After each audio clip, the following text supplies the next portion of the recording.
Yang terhormat Bapak Dekan, Bapak Dr. Ngurah Joko Adinegara, yang boleh menyempatkan waktunya untuk bersama kita di ruang Zoom ini. Yang saya kasihi dan saya hormati juga Bapak Ibu dosen yang lainnya.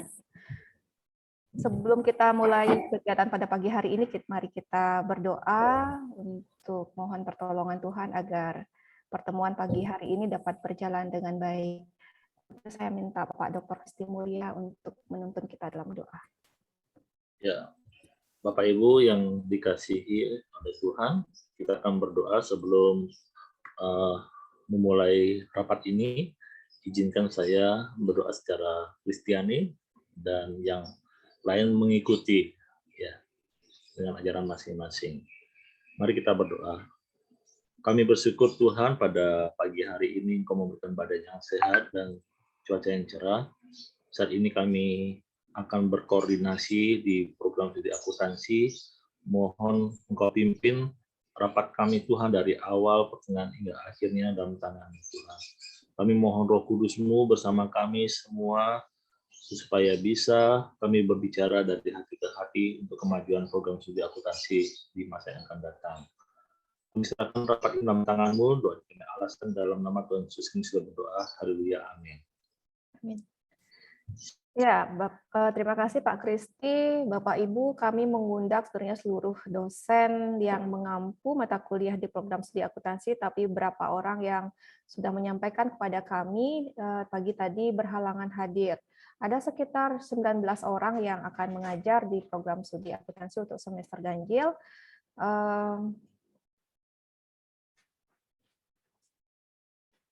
Yang sudah menyatakan kesediaannya bersama kami untuk memberikan pembelajaran kepada mahasiswa akuntansi. Saya akan memperkenalkan dulu satu dosen yang bergabung di semester ini di program studi akuntansi, ada Bapak Dwi Haryadi Nugraha. Ya, boleh kami mendengarkan dulu sapaan awalnya bagi kita semua, untuk perkenalan awal lah ya Pak Dwi ya. Walaupun saya, tapi yang lainnya rasanya belum. Saya persilakan. Baik, selamat pagi semuanya. Terima kasih Ibu Sri atas kesempatannya. Salam kenal Bapak Ibu yang telah hadir di Zoom. Perkenalkan, nama saya Dwi Haryadi Nugraha. Semester ini adalah semester pertama saya mengajar di akuntansi. Sebelumnya saya selalu di manajemen. Mata kuliah yang sering saya ajar di Undira, khususnya di manajemen, itu pernah perpajakan, pernah juga akuntansi biaya, tapi kebanyakan di semester-semester yang berjalan berikutnya itu akuntansi biaya. Nah, untuk tahun ini kembali ke akuntansi itu rasanya lebih menggembirakan buat saya pribadi, karena latar belakang pendidikan saya ini memang akuntansi. Jadi dapat kesempatan di Undira di akuntansi, saya sangat bergembira sekali gitu. Nah, untuk semester ini saya dipercayakan untuk mengajar auditing dan praktikum auditing. Kemudian ada lagi satu tambahan, yaitu akuntansi perhotelan. Kalau dari pekerjaan lainnya, saya sebagai akuntan publik. Ada kantor akuntan publiknya milik sendiri. Ya, itu saja mungkin Ibu. Mungkin nanti kalau ada pertanyaan boleh. Ya, terima kasih Pak Dwi Haryadi sudah menyampaikan perkenalannya pagi hari ini. Baik Bapak Ibu, kita akan masuk ke sapaan dari Bapak Dekan FEBH Universitas Dianapura kepada Bapak Dr. Ngurah Joko Adinegara. Saya persilakan. Ya, terima kasih atas waktunya Ibu Kaprodi Akuntansi, Ibu Putu Sri, atas waktunya. Selamat pagi dosen semua di program studi akuntansi.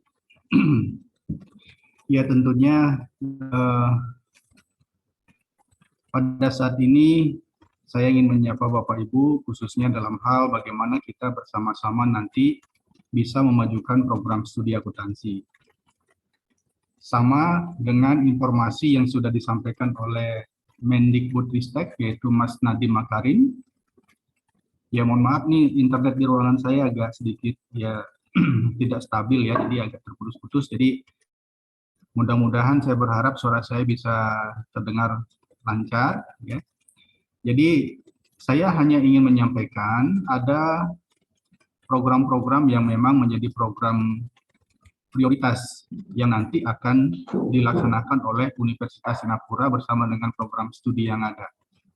Nah, khusus di Fakultas Ekonomika Bisnis Humaniora itu ada 7 program studi. Ya, salah satunya adalah program studi akuntansi. Nah, disinilah jadi pada tahun ini program Kampus Merdeka Merdeka Belajar itu sudah dicanangkan mulai tahun lalu oleh Mas Nadiem. Ya. Nah, jadi bagaimana nanti saya juga ingin mengajak seluruh dosen, tidak hanya di program studi akuntansi nantinya, tetapi juga di fakultas untuk berkolaborasi, artinya bersinergi untuk memajukan fakultas, tidak hanya program studi, yang nanti akan menjadi indikator kemajuan dari program studi dan juga universitas. Nah, itu yang ingin saya sampaikan, bahwa indikator itu akan menjadi hal yang mutlak. Ya, jadi Bapak Ibu dosen di program studi akuntansi di semester ini, saya ingin menyinggung sedikit berkenaan dengan indikator kinerja utama dari perguruan tinggi. Di situ ada 8 indikator dan 3 sasaran. Ya, jadi sasaran yang pertama di situ adalah meningkatkan kualitas lulusan perguruan tinggi. Dalam hal ini adalah program studi akuntansi. Nah, kriterianya di situ ada 2 yang mungkin Bapak Ibu dosen bisa membantu, artinya kita bersinergi untuk memajukan program studi akuntansi. Yang pertama kriterianya adalah kesiapan kerja lulusan. Nah, artinya ini tidak lepas dari dosen, peran dosen. Bagaimana seorang dosen nanti bisa memberikan apa yang menjadi tolak ukur yang ada di dunia usaha dan dunia industri, sehingga nanti seluruh mahasiswa akan siap, artinya bekerja memiliki kompetensi sesuai dengan apa yang menjadi kompetensi yang sudah ditetapkan oleh program studi akuntansi. Jadi yang pertama itu kriterianya kesiapan kerja lulusan. Ya. Yang kedua itu bagaimana kriterianya adalah mahasiswa di luar kampus. Saya tahu Pak Dwi Haryadi punya KAP. Ya, jadi siapa tahu nanti dalam perjalanannya Pak Dwi bisa membantu program studi akuntansi ya dalam menjembatani mahasiswa program studi untuk bisa magang di KAP yang Pak Dwi sedang ya jalankan sekarang gitu. Jadi setidaknya kolaborasi antara dunia industri, program studi dan mahasiswa itu dapat berjalan karena itu yang menjadi tolak ukur indikator kinerja dari perguruan tinggi. Yang ketiga, tadi sasarannya adalah mahasiswa. Yang ketiga adalah sasarannya adalah dosennya. Ya, jadi yang ketiga adalah bagaimana peran dosen di luar kampus. Jadi dosen-dosen program studi akuntansi bisa berperan bertridharma di luar kampus. Nah, salah satunya dunia usaha, dunia industri itu yang penting. Ya, jadi dosen diharapkan tidak hanya ada di dalam kampus saja, tetapi juga ada di luar kampus untuk mengabdikan apa yang mereka peroleh, apa yang menjadi ilmu mereka di dunia industri. Dan yang keempat kriterianya adalah kualifikasi dosen. Ya, nah ini penting karena dengan semakin meningkatnya kualifikasi dosen, itu akan secara otomatis dapat meningkatkan rasio atau nilai dari program studi itu sendiri. Jadi semakin tinggi kualifikasi dosen, baik dia memperoleh sertifikasi ya yang sesuai dengan akuntansi atau dengan gelar S3, itu akan sangat membantu program studi untuk meraih poin, artinya nilai akreditasi yang bagus. Ya. Nah, inilah peran kerja dosen di sini. Bagaimana bisa bersinergi dengan program studi.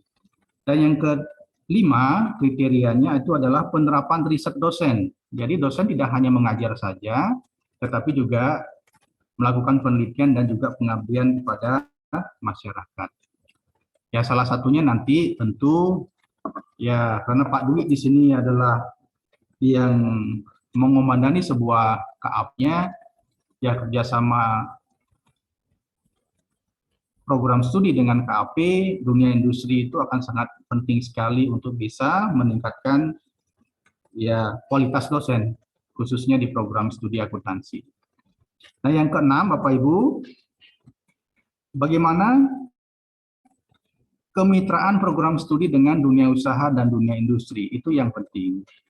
Jadi yang keenam itu adalah bagaimana program studi melakukan kerjasama dengan dunia usaha dan dunia industri.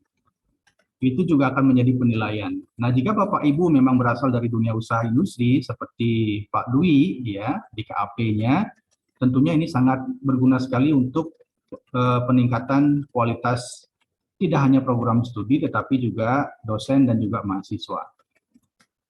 Yang ketujuh, proses pembelajaran dalam kelas ya. Ini Pak Rektor juga sudah menyampaikan berkali-kali bahwa pembelajaran dalam kelas itu tidak hanya monoton ya seperti zaman dulu ya, tetapi bagaimana kita bisa mengkolaborasikan blended ya antara pertemuan tatap muka dengan pertemuan secara daring. Ya, jadi Pak Rektor mengharapkan bahwa di program studi akuntansi dan seluruh program studi yang ada di Undira itu sudah setidaknya ada mata kuliah yang sudah menggunakan LMS. Nah, itu yang diharapkan. Entah mulainya dari 20%, entah mulainya dari 30%, selalu meningkat, itu yang diharapkan. Dan yang terakhir adalah, indikator yang terakhir adalah, yang ke-8 itu indikator akreditasi internasional. Nah, ini adalah hal yang sangat perlu pemikiran, karena akreditasi internasional butuh persiapan yang panjang. Ya. Nah, itulah Bapak Ibu dosen di program studi akuntansi, saya ingin menyampaikan dan mengingatkan juga bahwa program studi tidak bisa bekerja sendiri. Butuh bantuan dari dunia usaha dan dunia industri, dan juga tentunya dosen dalam memajukan program studi, khususnya bagaimana kita bisa meningkatkan kualitas lulusan yang ada, khususnya di program studi akuntansi. Nah, saya berharap dari apa yang saya sampaikan tadi, ini akan memicu kita supaya kita nanti bisa meningkatkan tidak hanya kita sebagai dosen, kita meningkatkan juga kualitas lulusan dan bersama-sama juga bekerja sama dengan dunia industri. Ya. Itu yang ingin saya sampaikan Ibu Kaprodi, Ibu Putusri. Saya ingin memotivasi aja kepada para dosen, ya. Nanti di bulan Oktober, Oktober, November akan ada sinaptek. Nah, siapa tahu Bapak Ibu dosen yang memiliki hasil karya ilmiah atau artikel, silakan nanti Bapak Ibu bisa bergabung di situ. Ya, baik, terima kasih banyak Ibu Putusri, itu yang ingin saya sampaikan, dan selamat mengikuti kegiatan pertemuan hari ini dan juga kegiatan proses pembelajaran di semester ganjil ini. Selamat pagi. Ya, terima kasih Pak Dekan atas Maaf Bu penyampaiannya. Putri ya, nanti saya akan join ke sertifikasi dulu ya. Baik, terima kasih Pak Dekan. Baik Bapak Ibu, saya selanjutnya akan menjelaskan terkait dengan proses pembelajaran kita di semester ganjil.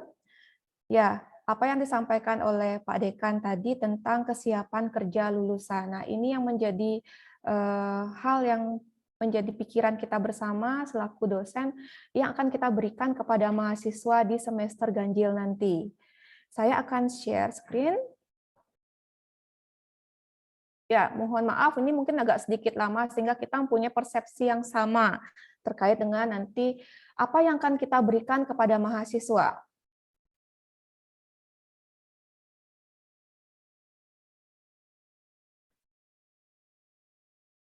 Ya, bersumber dulu dari evaluasi di semester genap di tahun 2020, tahun 2021, bahwa pembelajaran kita hampir seluruhnya dilakukan secara online atau daring gitu ya. Nah, yang menjadi permasalahan adalah masih krusial, hal yang krusial adalah terkait dengan jaringan, kemudian kuota atau paket internet dari mahasiswa. Dan seringkali, bukannya sering ya, hampir dalam setiap pertemuan ini mahasiswa tidak on cam.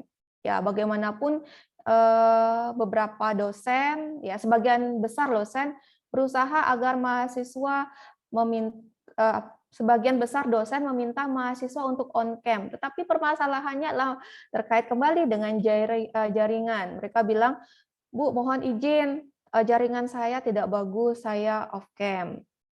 Nah, ini menjadi masalah juga ketika kita tidak mengetahui mereka ada di mana. Nah, dengan alasan seperti itu, sehingga kita tidak mengetahui apakah mereka fokus ketika menerima perkuliahan. Nah, apa yang kita harapkan dari satu sesi pembelajaran itu akhirnya tidak tercapai. Padahal itu adalah hal yang sangat penting ketika kita memberikan perkuliahan, adalah kita mencapai indikator ya, satu indikator dalam setiap pertemuan. Nah, itu masalah buat kita. Kemudian di sini masalahnya adalah karena perkuliahan kita dilakukan secara daring, kemudian berbagai masalah yang tadi yang saya sampaikan, akhirnya mahasiswa kurang memahami materi, terutama mata kuliah untuk akuntansi. Padahal ini adalah mata kuliah basic. Ini saya mengalami sendiri, Bapak Ibu. Bagaimana saya mengajar pengantar akuntansi, tetapi ketika di akhir perkuliahan saya tanya tentang laporan keuangan, mereka entah itu lupa atau memang selama pembelajaran mereka tidak konsen untuk menerima pembelajaran secara daring. Kemudian pengumpulan tugas online tidak tepat waktu, padahal waktu yang diberikan cukup lama. Masalahnya lagi sama, karena kesulitan jaringan. Nah, itu masalahnya. Kemudian selama perkuliahan daring, karena mahasiswa off cam, entah mereka ada di mana gitu kan.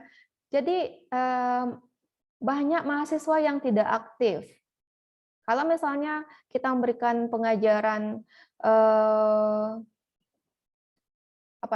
mereka presentasi, yang presentasi saja yang aktif, sedangkan yang lainnya kurang aktif.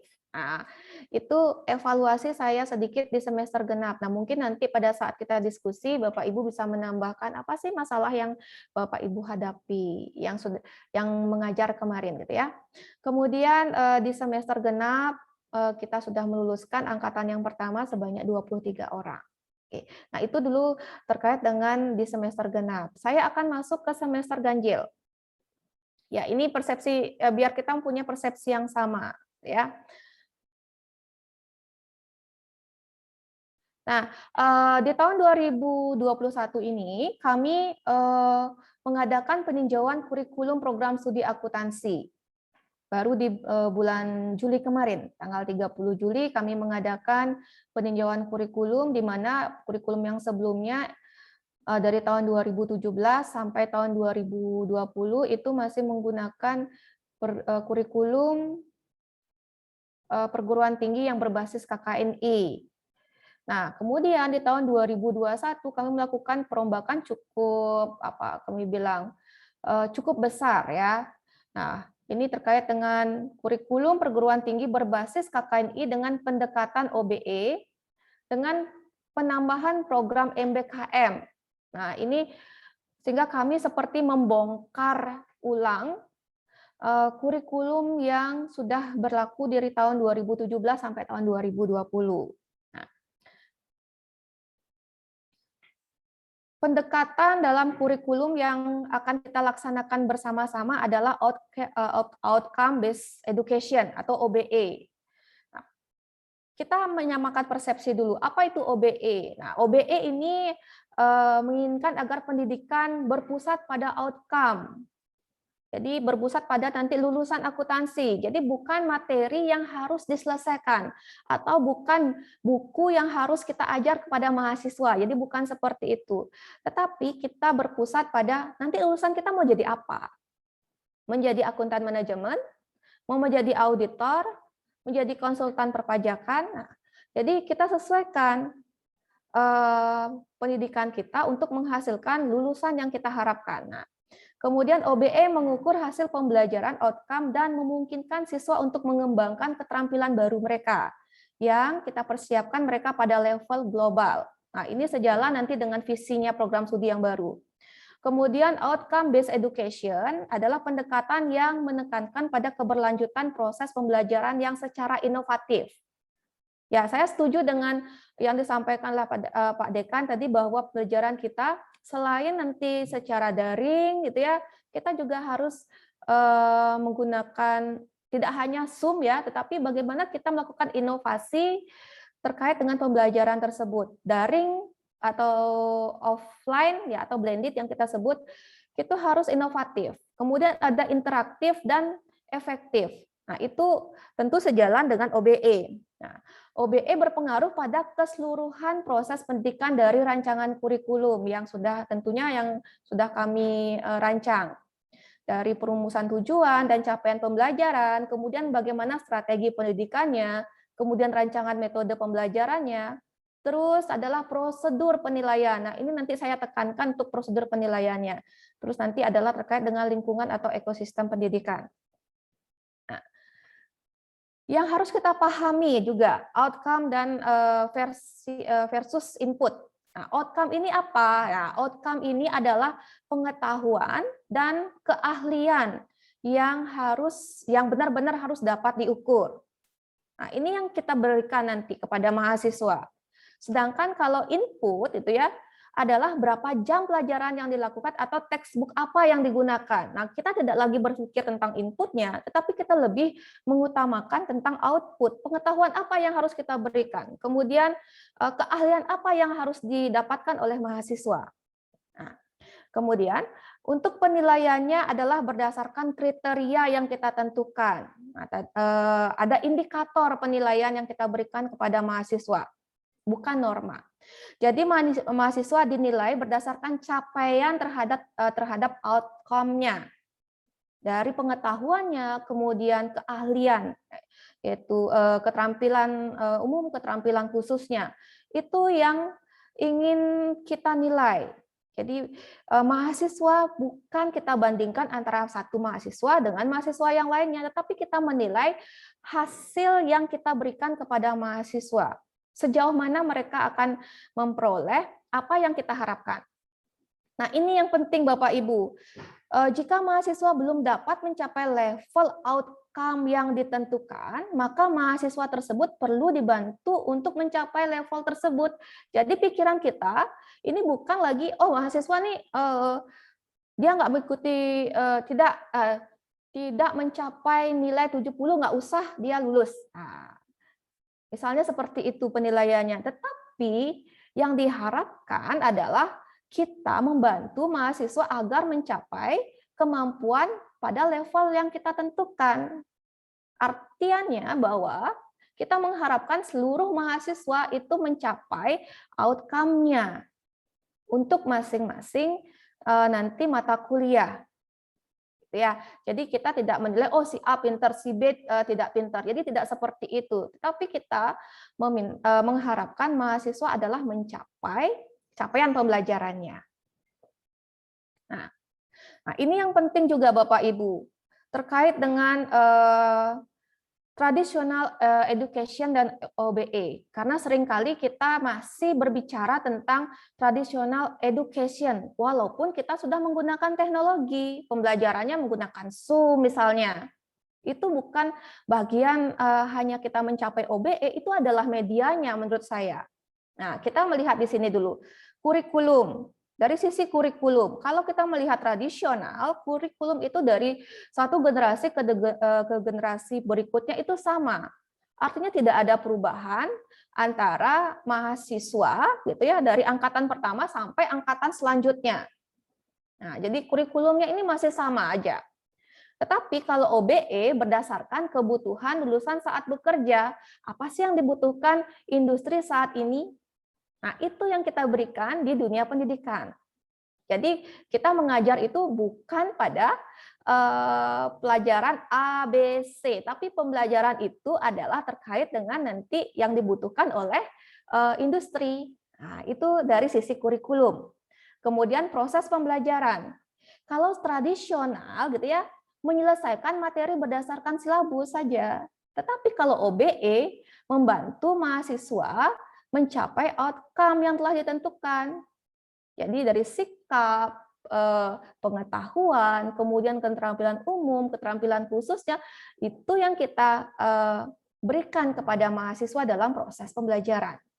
Nah, kemudian penilaian gitu ya, secara tradisional berdasarkan pengetahuan saja yang dicapai. Tetapi kembali kepada OBE adalah berdasarkan tingkat output yang kita tentukan berdasarkan CPL pembelajarannya. Nah, di sini ini akan mengarah kepada penilaian OBE. Nah, penilaian OBE berbeda dengan tradisional walaupun terlihat sama. Nah, kalau sebelumnya kan Bapak Ibu biasa hanya memberikan penilaian pada saat UTS maupun UAS saja ya. Tetapi dalam OBE penilaiannya itu adalah berdasarkan CPMK, capaian pembelajaran mata kuliah, Bapak Ibu.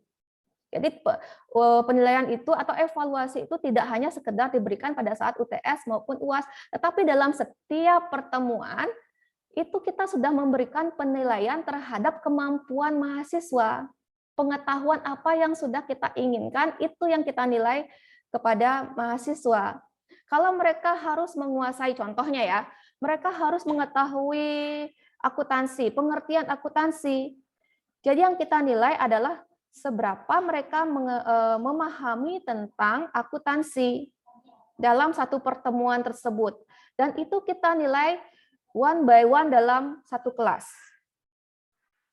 Jadi kita tidak bisa meninggalkan satu orang kalau kalau mahasiswanya tidak mampu mencapai hal tersebut.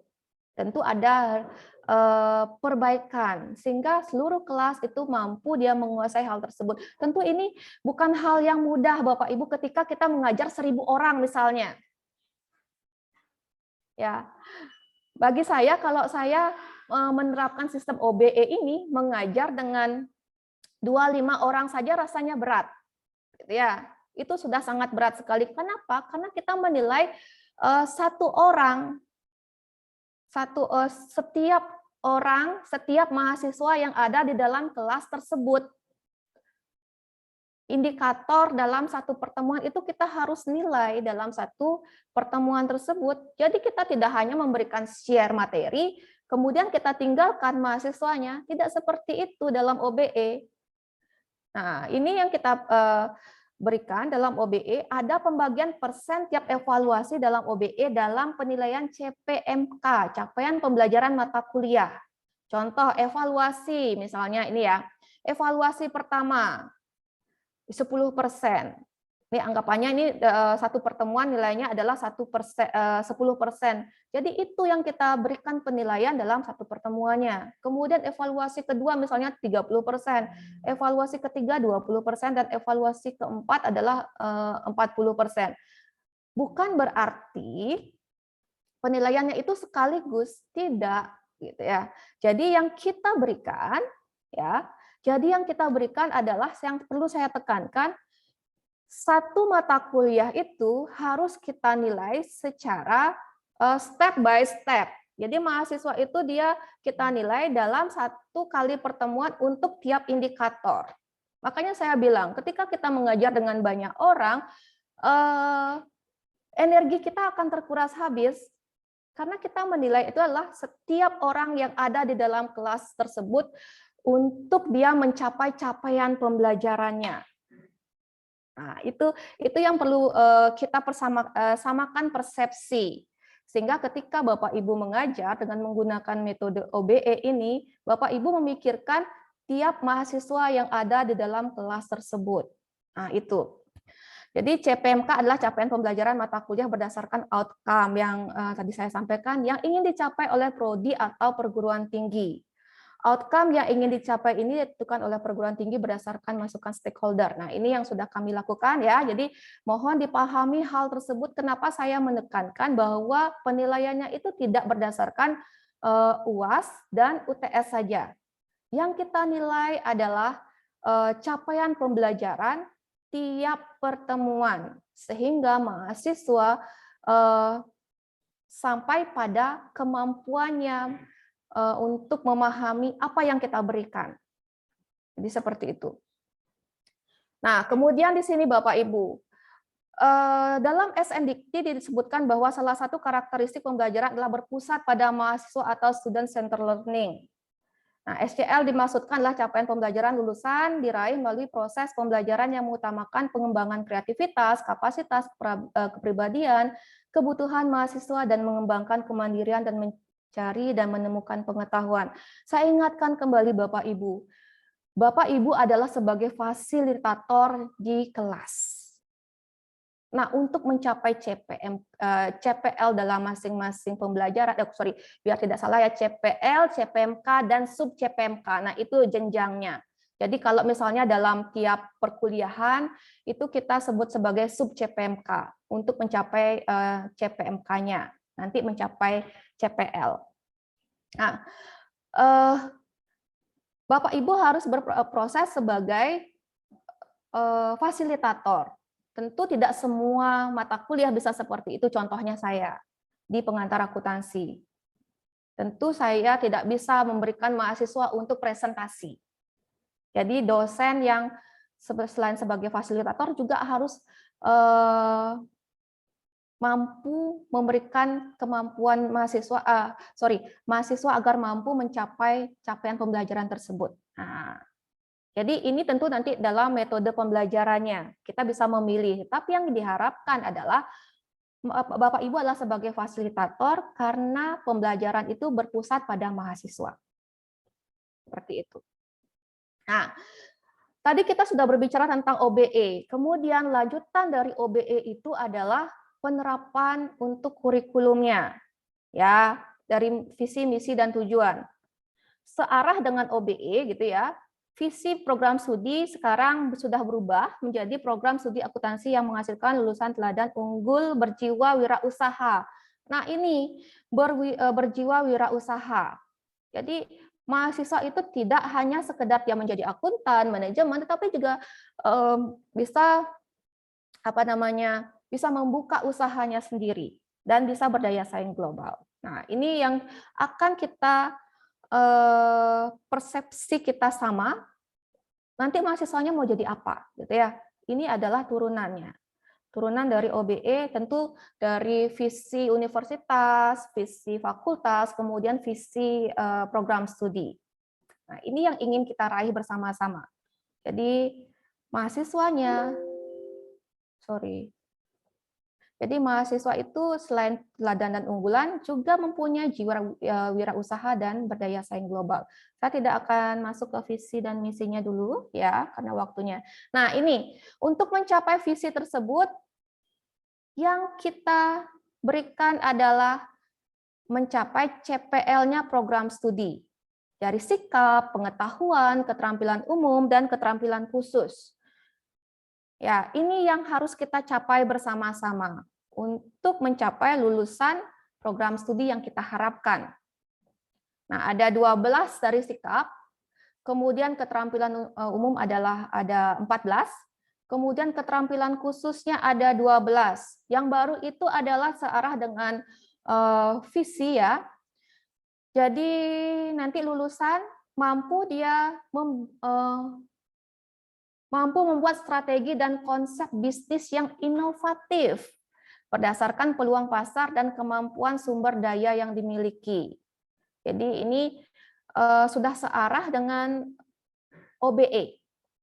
Ya. Kemudian mengemukakan ide bisnis dan semangat kemandirian, kejuangan dan kewirausahaan.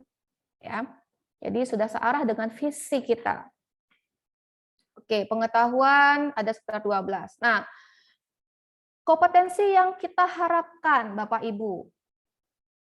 Jadi untuk pengetahuannya, nanti mahasiswa dia mampu melakukan analisis, sintesis, dan evaluasi. Mampu menguasai information and communication. Ya, jadi informasi itu sangat penting ketika kita menyajikan data. Data itu biar bisa memberikan informasi kepada penggunanya. Kemudian mahasiswa juga mampu menggunakan teknologi, communication teknologi. Kemudian ada manage ambiguity dan communication. Terus untuk kepemimpinan. Nah, ini sikapnya ya, sorry. Sikap itu ada 12. Fokusnya pada kepemimpinan, bekerja sama, dan bekerja dalam kelompok heterogen dan multibudaya.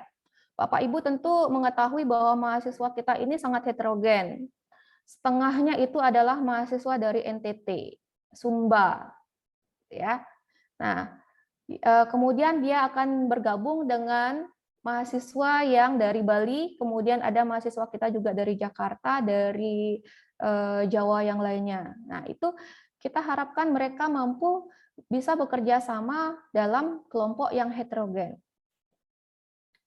Terus terkait dengan pekerjaannya, terlatih dalam etika kerja, memahami makna globalisasi dan fleksibel terhadap pilihan kerja. Nah, ini yang kita harapkan dari sisi kompetensi lulusan. Oke. Dari sisi lulusan, Bapak Ibu, ada 5 dari hasil peninjauan kurikulum ya. Ini yang akan kita capai bersama-sama. Kalau misalnya kita nanti lulusannya jauh dari yang sudah kita buat, yang sudah prodi bersama tim buat, artinya kurikulum itu tidak mendukung lulusannya. Nah, yang kita harapkan adalah lulusan itu menjadi akuntan manajemen, akuntan keuangan, konsultan perpajakan, akuntan internal, dan auditor. Nah, ini yang akan kita sama-sama bersama kerjakan gitu ya. Baik Bapak Ibu ya sebagai dosen tetap maupun Bapak Ibu yang membantu kami di program studi. Jadi ini yang harus kita capai bersama-sama. Kemudian dari struktur kurikulum yang baru, ya sama sih sebenarnya dengan yang sebelumnya ya, cuma ada beberapa perubahan yang kami bongkar terkait dengan mata kuliahnya. Ada 144 SKS. Dari 144 SKS itu, 119 SKS adalah wajib, kemudian 25 SKS adalah mata kuliah pilihan yang terdiri dari peminatan dan mahasiswa bisa mengambil sendiri. Nah, terus peminatan, ya untuk peminatannya ada 3. Ada akuntansi manajemen dan sistem informasi, sektor publik dan perpajakan. Nah, terkait dengan MBKM. Nah, MBKM ini adalah program dari Kemendikbud, tetapi kita mengambil 4 saja yang bisa kami berikan kepada mahasiswa. Ya, jadi ada 1 magang atau praktik kerja lapangan, kemudian pertukaran pelajar, program kewirausahaan, dan proyek independen. Nanti di semester 5, 6, dan 7, mereka kita berikan kebebasan yang terbatas ya, kebebasan yang terbatas untuk mengambil Merdeka Belajar ini. Jadi tidak sembarangan juga mereka mengambil Merdeka Belajar, sehingga capaian pembelajaran kita nantinya juga masih on the track ya. Jadi seperti itu harapan kami. Sehingga kami di Prodi nanti bersama PA akan mengarahkan mahasiswa apa saja yang bisa mereka ambil untuk kegiatan Merdeka Belajar. Ya, Bapak Ibu, ini mata kuliah baru yang ada di program studi. Jadi biar kita tahu bersama, ada socio entrepreneurship, kemudian manajemen database, ada standar akuntansi publik, etika publik, pemeriksaan akuntansi sektor publik, penganggaran dan evaluasi kinerja sektor publik, perencanaan perpajakan, perpajakan internasional, manajemen pajak, ekspor impor, event manajemen, manajemen pemasaran, akuntansi pertanggungjawaban sosial, dan finansial teknologi. Nah, ini adalah mata kuliah baru. Kemudian ada perubahan nama mata kuliah dan SKS-nya. Kalau sebelumnya kita ada perpajakan 1 dan 2, kemudian ini berubah menjadi perpajakan dan akuntansi perpajakan. Tentu perubahan nama dan SKS ini akan juga diikuti oleh capaian pembelajarannya. Tidak hanya nama mata kuliahnya saja berubah, tetapi CPL-nya sama. Tidak, ada beberapa perubahan di sana yang kita harapkan untuk menunjang lulusan kita nantinya. Nah, kemudian di sini ada komunikasi bisnis pariwisata, sebelumnya sekarang menjadi komunikasi bisnis saja agar menjadi lebih umum. Jadi tidak terkonsentrasi pada pariwisata saja, karena nanti lulusan kita kan tidak hanya bekerja di pariwisata ya, tetapi lebih kepada umum. Sesuai dengan tadi yang saya sampaikan, lulusannya mau dikerja sebagai apa, itu tidak di pariwisata gitu ya. Lebih ke umum. Kemudian bisnis global menjadi bisnis internasional, kemudian aplikasi komputer sebelumnya sekarang lebih berfokus pada spreadsheet.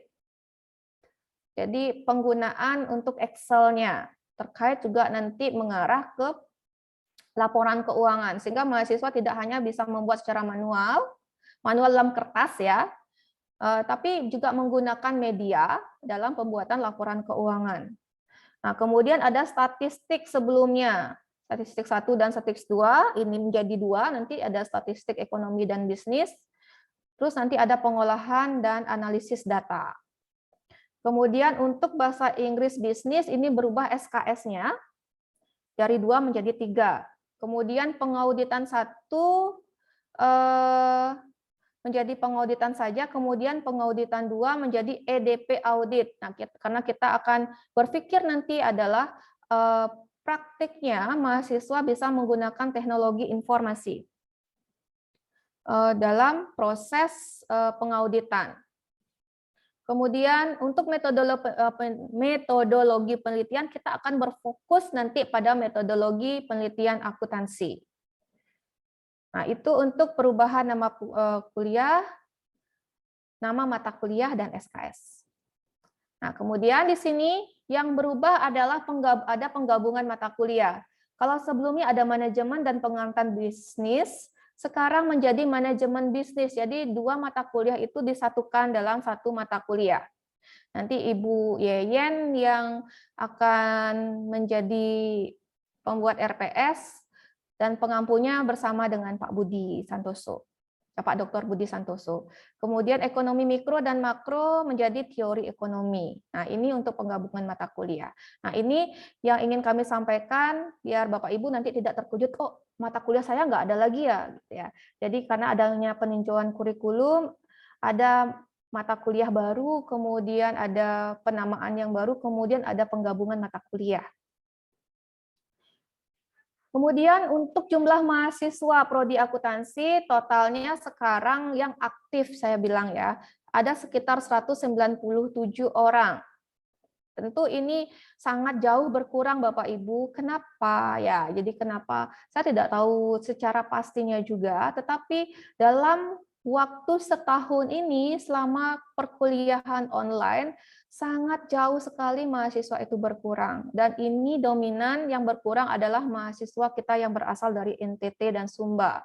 Hampir sekitar 30 orang berkurang dalam 1 tahun.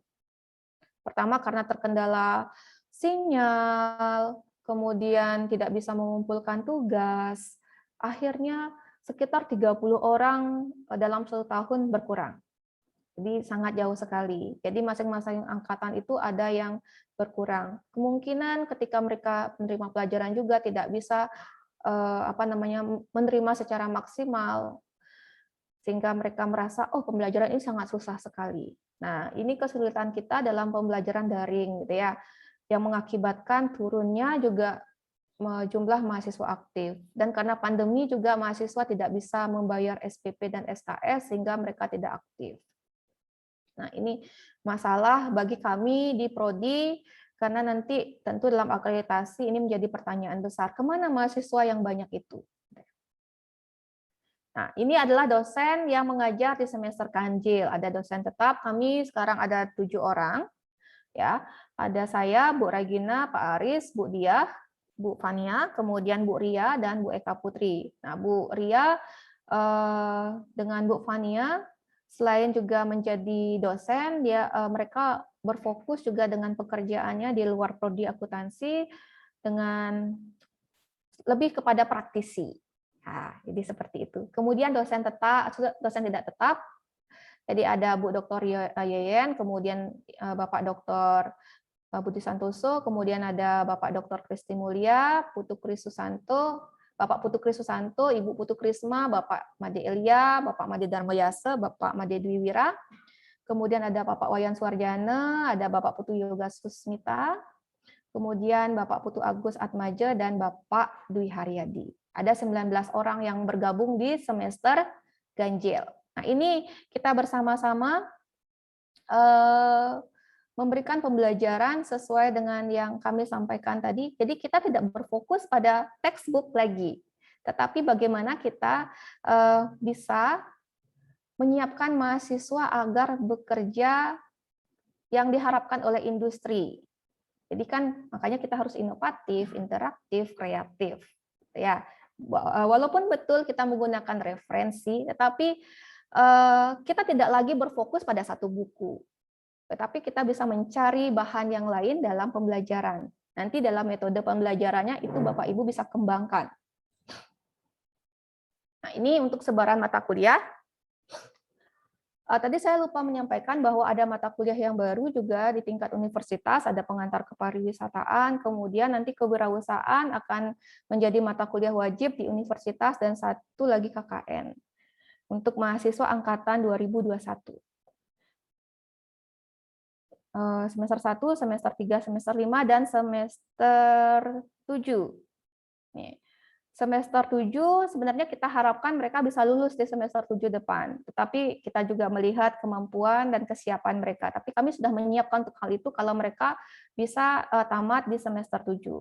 Mereka nanti sudah mulai PKL ya dari bulan Juli sampai bulan Desember, dari 3 bulan sampai 6 bulan. Kemudian ada masih mengambil satu mata kuliah dan skripsi. Terus, apa yang kita lakukan dalam proses perkuliahan? Dari mulai tanggalnya dulu ya Bapak Ibu. Jadi untuk semester 3, 5, 7, mulai dengan tanggal 13 September.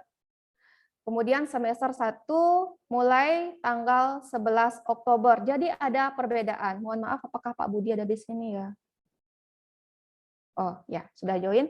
Ya, karena saya menyampaikan juga atas apa yang saya diskusikan dengan Ibu WR1, dan Bu WR1 sudah juga menyampaikan kepada Bapak WR2. Nah, ini saya sampaikan tadi, kenapa kita harus mencapai capaian pembelajaran. Ini terkait dengan yang di semester 1, karena mereka baru kuliah di tanggal 11 Oktober. Capaian pembelajaran itu 14 kali pertemuan tatap muka. Tentu kalau misalnya hanya 10 kali tatap muka, capaian pembelajaran itu akan sulit sekali tercapai. Contohnya saya saja gitu ya. Contohnya yang saya ampu, pengantar akuntansi.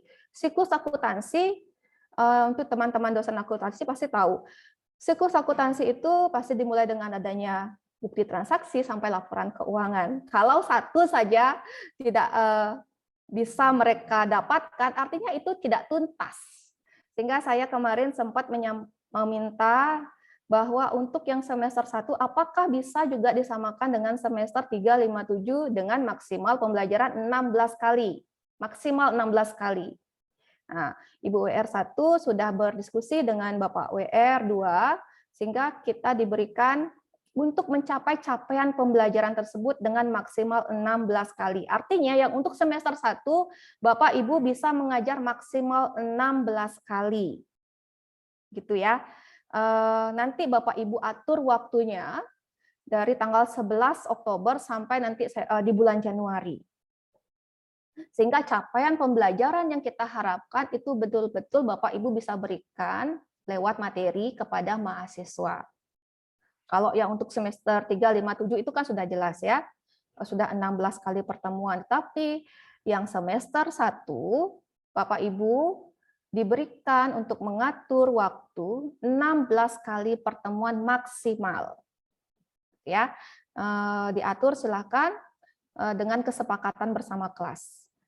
Agar tidak juga nanti saling tabrakan dengan mata kuliah yang lain, saling berdiskusi dengan kortinya tentunya. Waktu kapankah Bapak Ibu bisa memberikan bukan kelas tambahan namanya, kelas pengganti. Ya, jadi perlu dibedakan kelas tambahan itu tentu nanti tambahannya menjadi 16 kali, jadi 17, 18, tidak jadi seperti itu. Jadi namanya adalah kelas pengganti. Sehingga tetap pertemuan itu dengan UTS dan UAS adalah 16 kali. Biar Bapak Ibu tidak bingung nih, boleh nggak saya ngajar? Ini boleh dengan maksimal 16 kali, gitu ya.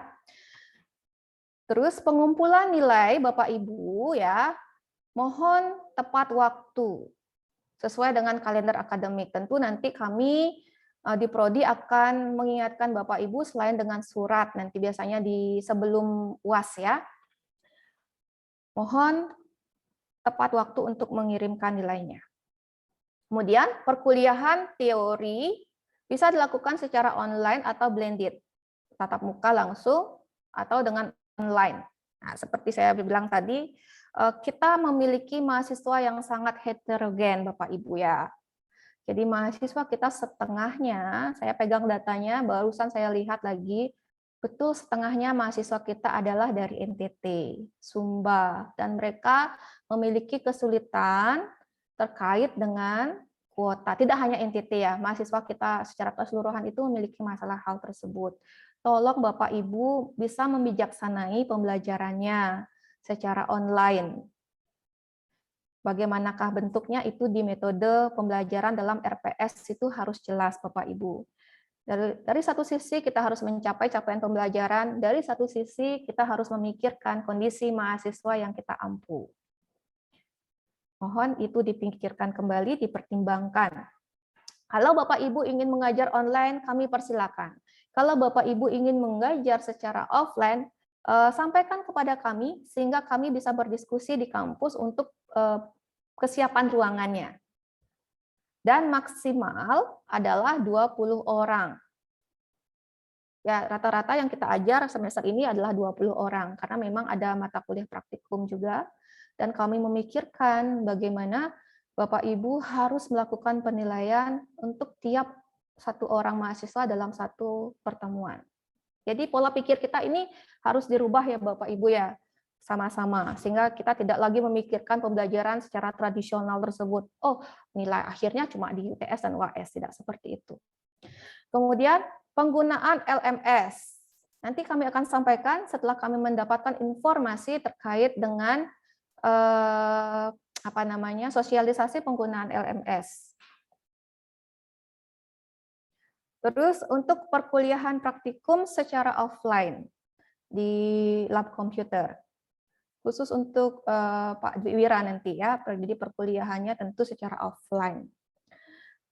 Kemudian,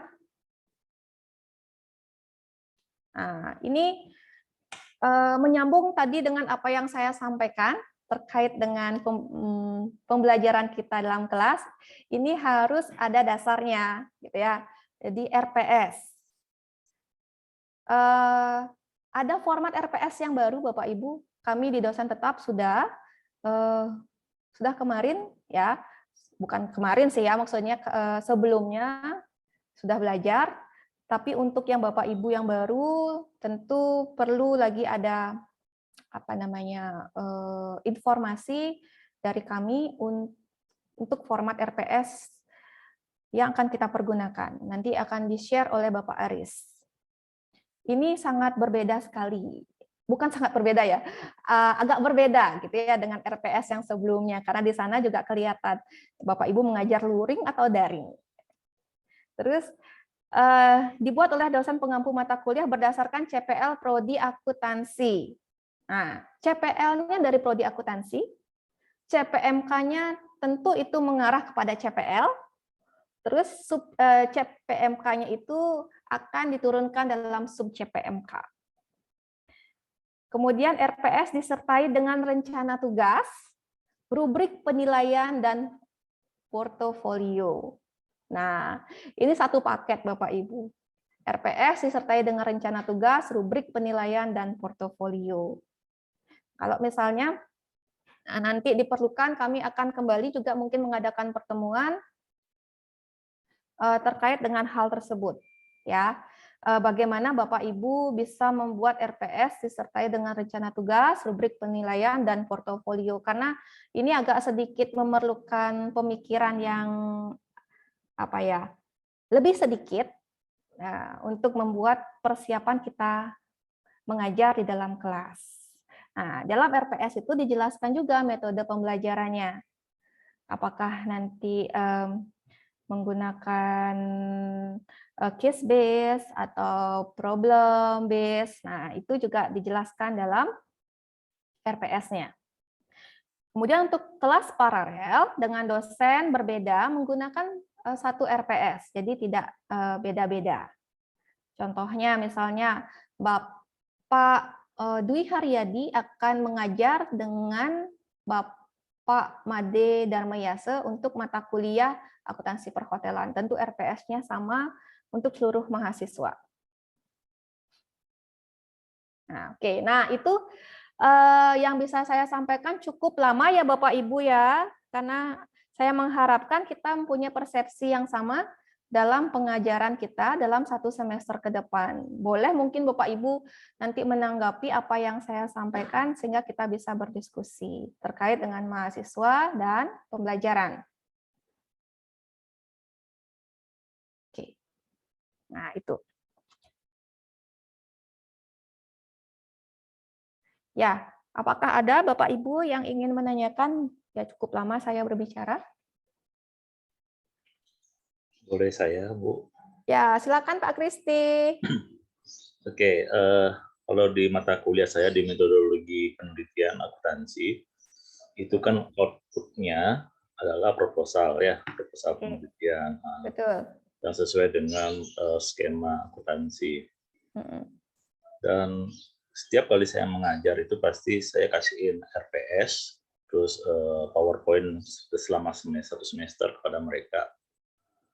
Dan buku-buku bahasa Indonesia, apa yang harus dibeli itu saya kasihkan.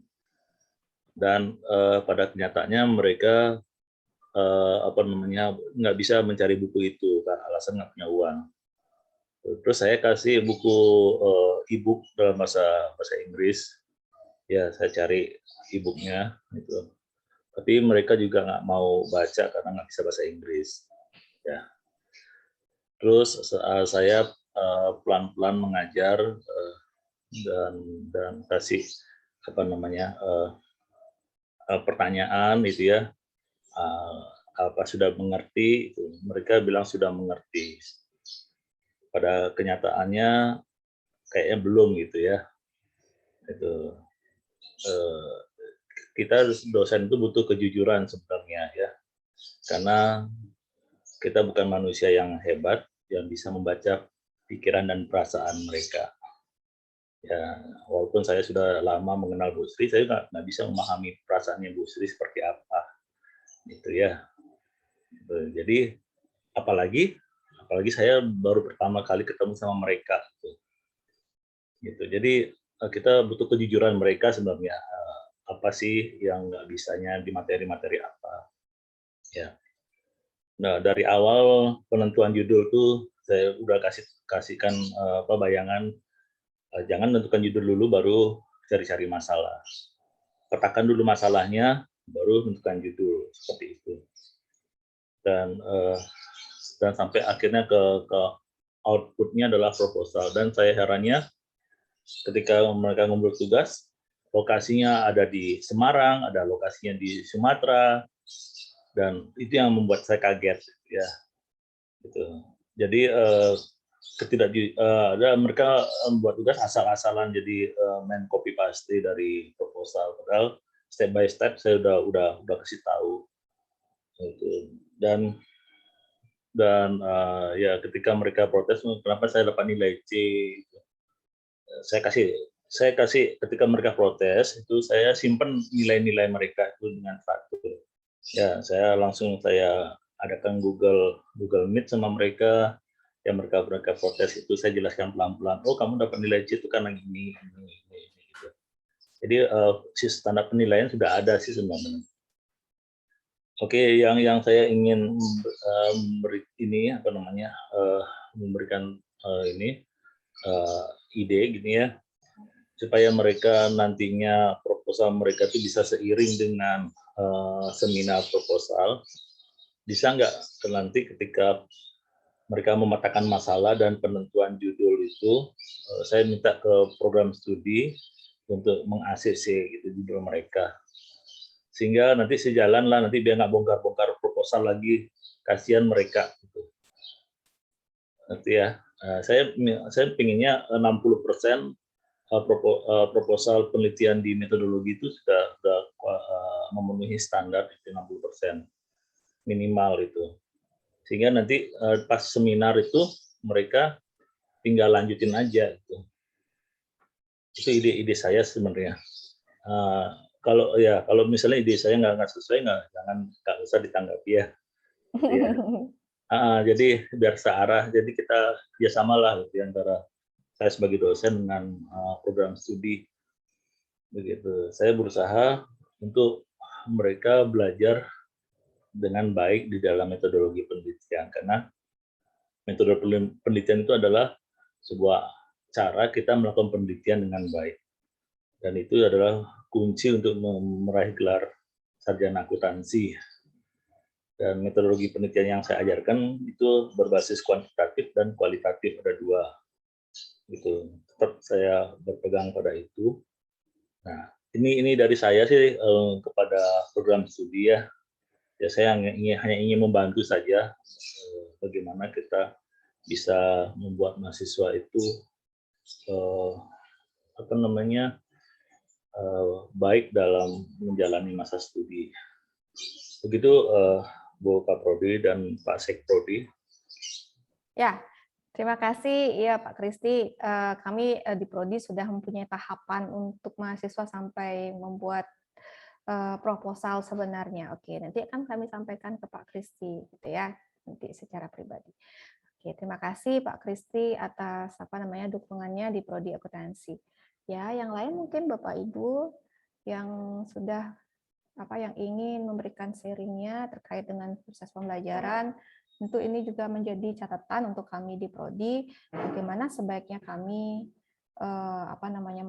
memberikan pelayanan kepada Bapak Ibu dosen, juga kepada mahasiswa. Oke, tidak ada.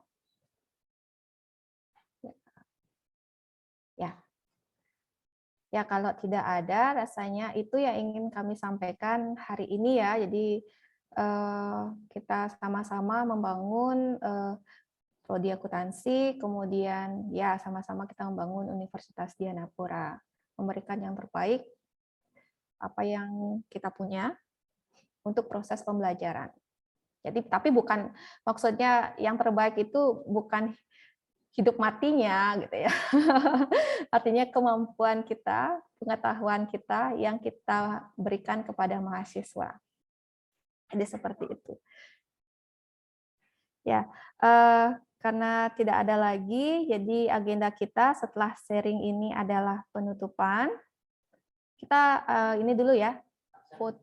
Mohon Bapak Ibu mengisi absen di room chat.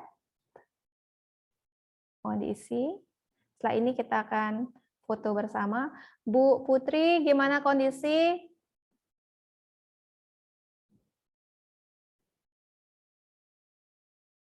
Masih di mute, Bu. Bu Eka. Bu Eka masih mute. Jadi Bu Eka masih ini ya, masih diisolasi. Diisolasi terpusat ya, Bu Eka ya. Kita doakan sama-sama Bu Eka. Bersama suami juga anak. Oh ya, sulit. Baik, Bapak Ibu kita foto bersama dulu, bisa on cam. Oke. Bu Fania. Ya, oke. Bu Rai, Pak Elia, Pak Budi mungkin lagi ada di luar. Pak Dwi. Ya, ganteng. Baik. Baik, kita ini dulu ya. Untuk foto bersama. Baik Bapak Ibu, saya akan mulai untuk foto bersama. 1, 2, 3.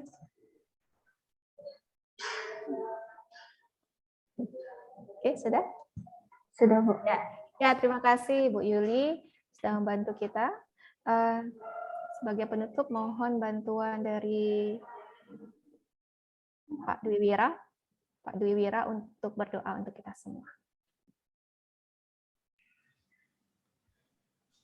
Ada nggak nih Bapaknya? Ya, Oh, mohon maaf agak telat untuk bergabung lagi tadi.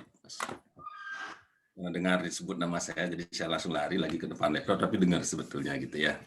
Baik, Bapak Ibu yang saya hormati, kita akan tutup rapat dosen kita pada siang hari ini dalam doa. Izinkan saya memimpin dalam iman Kristiani. Mari kita berdoa.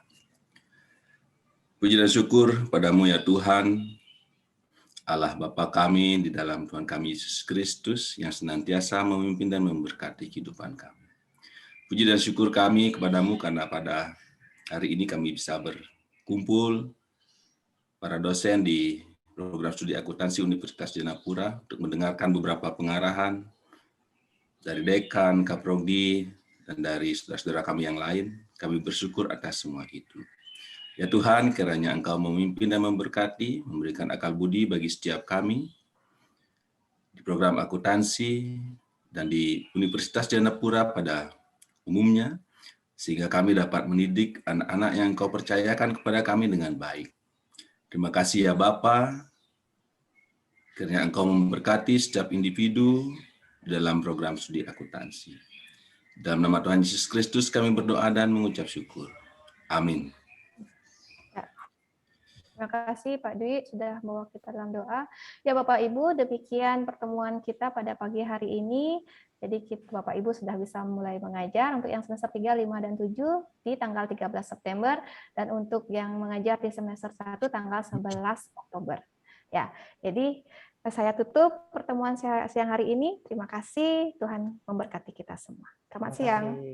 Terima kasih. Terima kasih. Ya, Terima kasih Bu Tri. snacknya di mana? Sudah ada. Sudah ada di depan masing-masing, silakan dinikmati. Iya. Lain bagus tuh. Ya. Ya, ada. Ya.